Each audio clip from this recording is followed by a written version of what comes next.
Assalamualaikum warahmatullahi wabarakatuh. Ketemu dengan saya Cali, channel Ali, channel informasi dan edukasi. Hari ini saya akan menyampaikan satu cerita. Ada orang ketika mudik kemarin itu mudiknya naik perahu, ya, naik kapal laut, ya itu. Rupanya dia sedang mengalami mabuk laut, ya, yang sangat parah sehingga dia memutuskan untuk berada di kamar, ya, mengurung dirinya karena dia merasa tidak enak dan ya badannya, perutnya mual-mual, ya, kondisi badannya tidak enak. Pada suatu malam dia mendengar ada orang berteriak, ada orang jatuh ke laut, gitu ya. Akan tetapi dia merasa tidak ada yang bisa ia lakukan, ya itu. Tetapi kemudian dia berkata pada dirinya sendiri, di tengah dia saat mengalami mabuk laut tadi itu, ya setidaknya saya bisa melakukan membawa lampu yang ada di kamar itu, kemudian saya tempel di samping kapal, ya itu. Ya minimal itu untuk menerangi orang yang sedang di luar sana itu, yang dalam keadaan gelap itu. Kemudian ia berdiri menggantungkan lenteranya atau lampunya di sisi kapal. Maka keesokan harinya ia mendengar bagaimana orang itu berhasil diselamatkan dari musibah atau kecelakaan tadi itu. Saya nyaris tenggelam, katanya, gitu ya, di tengah gelapnya malam. Tetapi alhamdulillah ada orang yang tiba-tiba itu datang dengan membawa lentera, ya, lampu kecil, yang itu akhirnya membuat para ABK atau pelaut itu bisa menarik tangannya untuk kemudian dimasukkan ke dalam skocinya, ya.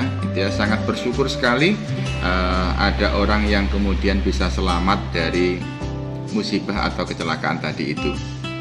Nah, saudaraku, ya, pelajaran yang bisa kita ambil dari cerita ini, bahwa hidup itu bisa bermakna, bisa mempunyai arti, ternyata tidak harus melakukan sesuatu hal-hal besar, tetapi kita bisa melakukan hal-hal kecil yang kita lakukan dengan jiwa yang besar, ya.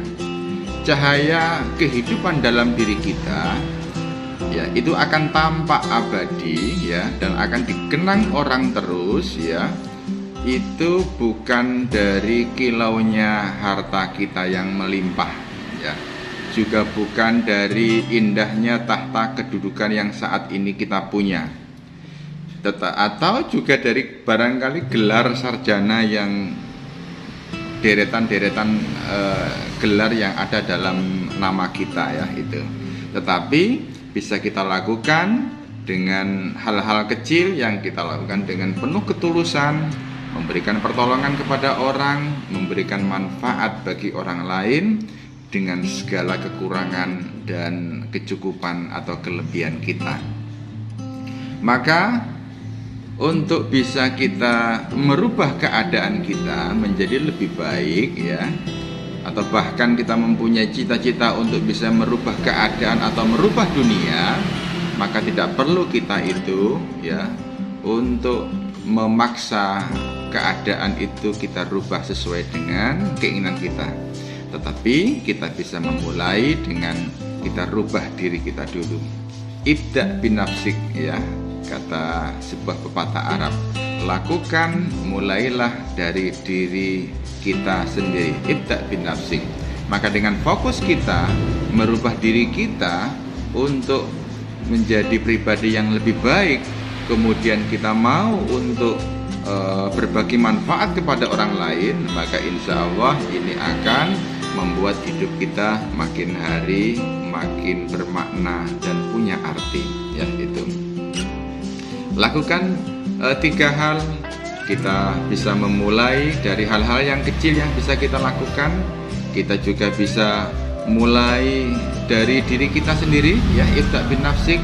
Dan kita mulai saat ini juga untuk berbuat kebaikan, ya itu. Mudah-mudahan bermanfaat. Sekecil apapun yang kita lakukan dan itu bermanfaat bagi orang lain, maka itu akan membuat hidup kita makin hari makin bermakna dan punya arti di mata Allah Subhanahu wa Ta'ala. Terima kasih. Assalamualaikum warahmatullahi wabarakatuh.